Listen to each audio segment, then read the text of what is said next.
Mountain News, First at 4, continues. Lawmakers in Frankfort are discussing bills that would end pandemic restrictions. Representatives are taking up a number of bills, including a ban on school mask enforcement. This morning, Senator Donald Douglas introduced a measure to end Kentucky's state of emergency for the pandemic. Jim Stratman has more on that move. A quick moving day for the House and Senate in Frankfort, but not one without action. This morning, Senator Donald Douglas from Lexington introduced Senate Joint Resolution 150 to end the COVID-19 state of emergency. We need to get our society moving again. We need to bring our society back together again. Senator Douglas says that 2 years of Kentucky's pandemic state of emergency is too much, and it's taken a toll on all of us, especially children. They're afraid to go outside. They're afraid to take off their masks. They're afraid to even interact with each other. They had friends. They no longer have friends. They have people that they talk to. One senator responded to that joint resolution this morning, saying that Kentucky's positivity rate, while falling, is still up over 15%, and less than 60% of Kentuckians are fully vaccinated at this point. Still, Senator Douglas says that these pandemic restrictions in the state of emergency is doing more harm than good. In medicine, we talk about risk-benefit ratio. Are we doing more harm or are we doing more good? And someone has to make that determination. There really isn't a standard, and no one wants to talk about that. We have vaccines. We have ways of fighting this particular virus, or at least addressing this particular virus. If the resolution is adopted, the final day of the pandemic state of emergency will happen on March 7th of this year.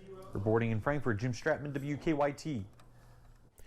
A local partnership is creating a new place to train the region's future healthcare workers. Big Sandy Community and Technical College and Pikeville Medical Center joined forces to bring the school's Pikeville nursing program under the PMC umbrella, cutting the ribbon on a health and well-being learning center in the Summit building today. The more than 8,000 square foot state-of-the-art space is a tool for the hospital and school to expand the nursing program, but officials say it goes further than healthcare. Everybody has a piece of the puzzle, and when you look again at healthcare as our leading economic engine and what we need to do to prop it up from an economic standpoint, obviously there's a healthcare standpoint too. We have to have nurses be able to take care of our sick and those that are in need. We'll have more about the new facility and what it brings to the region coming up tonight at 6.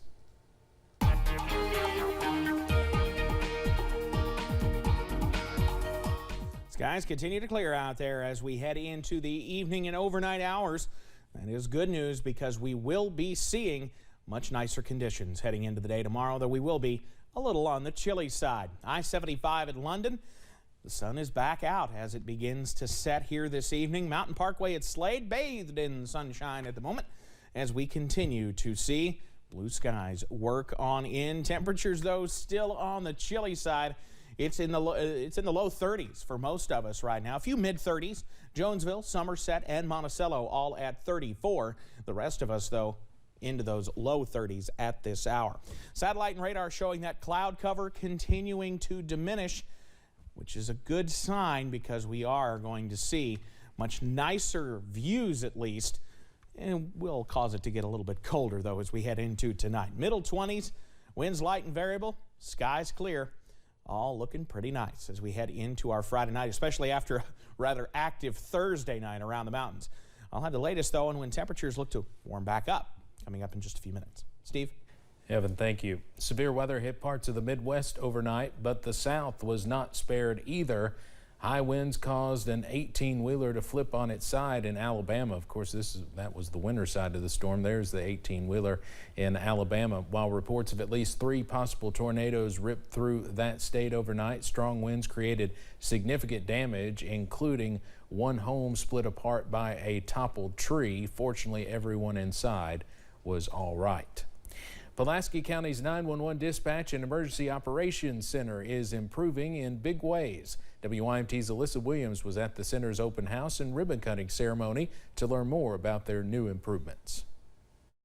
The Pulaski County 911 Dispatch and Emergency Operations Center is improving with a new location, advancing their phone capabilities, and expanding the assistance they offer to those who need it. With the help of grant funding, the dispatch center was able to move to a new building and equip it with a state-of-the-art CAD system that will better serve emergency personnel, first responders, as well as the community. With this new center, we're able to expand and grow, and I do not see us moving from this location for a while with resources we put into here.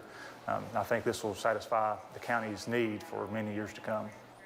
Community members and call center personnel are excited to see the center's expansion come to life, not only to better serve those in need, but to also better serve Pulaski County's growing population. In Somerset, Alyssa Williams, WYMT Mountain News. The Somerset Pulaski County's Emergency Operations Center is also the first of its kind for the county. We'll have more on the center tonight at 6. Well, do you go hiking at the Breaks Interstate Park much? Well, park rangers there need your help. Park officials are exploring ways to work with local communities to help build tourism. Park officials are asking folks to take a brief survey. The survey takes about 5 minutes to complete. For those who do, you'll be entered to win a contest for a 2-night stay in one of their lakefront cabins. We have that link on our website. Just as several states lift COVID-19 mask mandates, there are some concerning new findings about a subvariant of the Omicron variant called BA.2. The subvariant has already been detected in 47 states, but how worried should we be? The study found BA.2 appears to escape immunity created by COVID-19 vaccines, but health experts say a booster restores protection, making illness after infection about 74% less likely. We certainly don't want it to run rampant, just like we don't want Omicron to run rampant. And we really want countries to step up the vaccination to beat all these variants. The preprint study out this week also found that BA.2 is resistant to some monoclonal antibody treatments currently being used against Omicron. Profiting in the stock market while serving in public office. It's allowed right now, but a growing number of lawmakers from both sides of the political aisle say it needs to stop because it makes Congress look untrustworthy.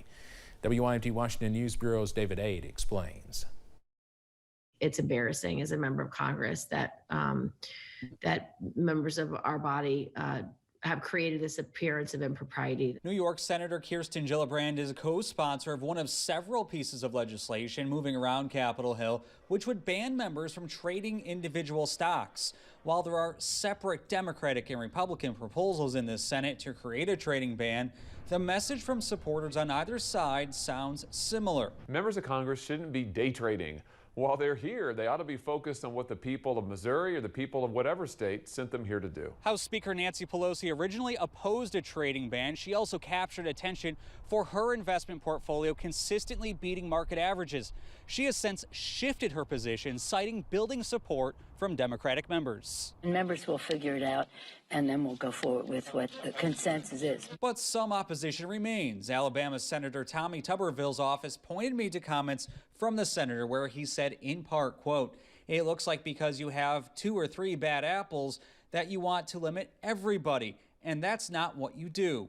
Public opinion surveys conducted in the past 6 months show that a majority of Americans support a stock trading ban for members. I spoke with George Washington University professor Casey Burgett, who notes Congress already faces trust issues among Americans. Banning themselves from trading on their knowledge is something that they can do willingly to show the public that they are not all as corrupt as we might think that they are. So this is a simple step that they can take to show that. Members in the House and Senate are still working on finalizing details on a trading ban.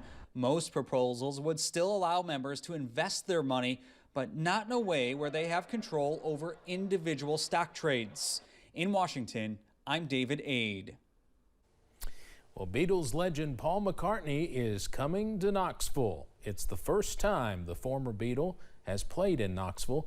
McCartney, who will be 80 in June, will bring his Got Back tour to Thompson Bowling Arena on Tuesday, May 31st. McCartney announced several new tour dates today, unfortunately none in Kentucky. Those interested in snagging a ticket for Knoxville can do so starting February 25th at 10 a.m. Coming up on First at 4, some of today's vehicles can accelerate, brake, and steer on their own. But are these safety features leading to more distractions? We'll have the results of a new study. And getting colder tonight, so bundle up if you're headed out to maybe one of those final regular season games out there. On the very latest on the weather.